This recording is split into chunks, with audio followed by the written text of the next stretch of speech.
At this taping of Sports Jam, the Maple Grove boys lacrosse team is still alive in the section playoffs. That's right. The Grove went undefeated in the regular season and won its first ever conference title. The Crimson faced Minnetonka Tuesday night in the semifinals. And in this week's Sports Jam Spotlight, Jason Melillo introduces us to a little guy doing big things for Maple Grove this spring. Jason? Thanks, Jay. You might call David Corazala the little engine that could. In his first season of varsity lacrosse, Corazala is the spark plug for Maple Grove's offense. Here's our Sports Jam Spotlight.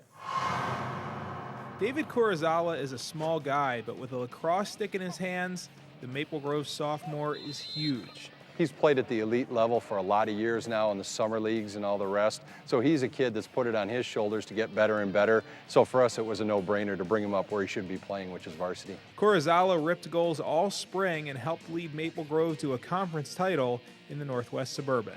Oh, for us, it's been the best season ever. You know, we were coming together, winning all of our games. It's a first for Maple Grove to go undefeated in the conference. It's been really fun. Everyone's been getting along, you know, and it's been great. Corazala makes up for his lack of size with a nose for the goal and quickness. But don't get the idea that Corazala isn't tough. He plays with a lot of heart, but he plays a lot bigger than his size would dictate. So, you know, and as you can imagine, he takes a little bit of ribbing being a sophomore, being a younger guy on the team, but he stands up every day, takes the hard hits, sticks his nose into the tough places, gets the goals and points for us, and that's, you know, I couldn't be more proud of him and his efforts this year. Corazala will literally try to run through anything to score a goal. This fourth quarter marker against Blaine with the conference title on the line typifies Corazala's toughness. There was a big scrum on about the 30 or 40 yard line, and I kind of stayed back realizing that we had more guys in there. I was like, oh, all right, I'm gonna stay back here. I think we're gonna get it. Jack Rice ended up picking it up, and I yelled for it. My defenseman slid to him. He passed it to me, and I had no idea the goal was coming. I just got it and just shot it quickly. Good thing it was on net, and I just got drilled. I didn't see it coming, but it was worth it. I actually didn't see it going until I saw Shane Wolden. I think he was cheering. I was like, no way, it went in.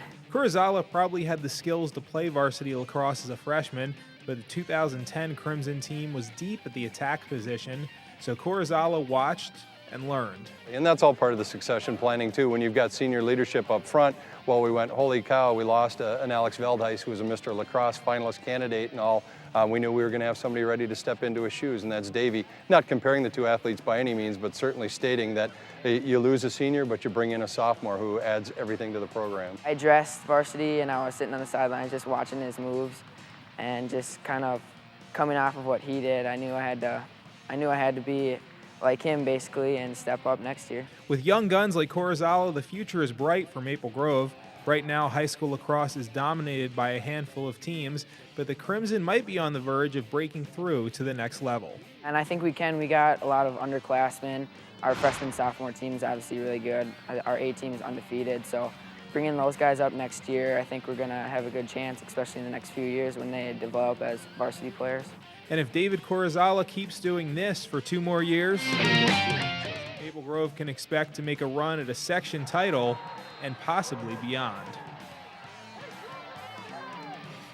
David Corazala scored 41 goals in the regular season. He's continued to be an offensive leader in the playoffs. And guys, David Corazala has in his backyard basically outfitted as a lacrosse kind of training facility. He has, you know, a net and balls and stuff like that. And he's constantly back there shooting and working on his game, and obviously it shows. Pretty amazing talent. They've got a lot of good senior leaders, but he's a guy that's really provided the offense for them. Yeah, he has, you know, and they have a very good junior class as well, as David mentioned. So a lot of that team is very young. I think the chemistry is good, and you know, like we were saying, there's that elite group of teams in lacrosse, and then there's kind of the Maple Groves that are right there. If those guys keep developing and playing together, you never know what they could do in the next couple of years. All right, very good. Thanks, Jason.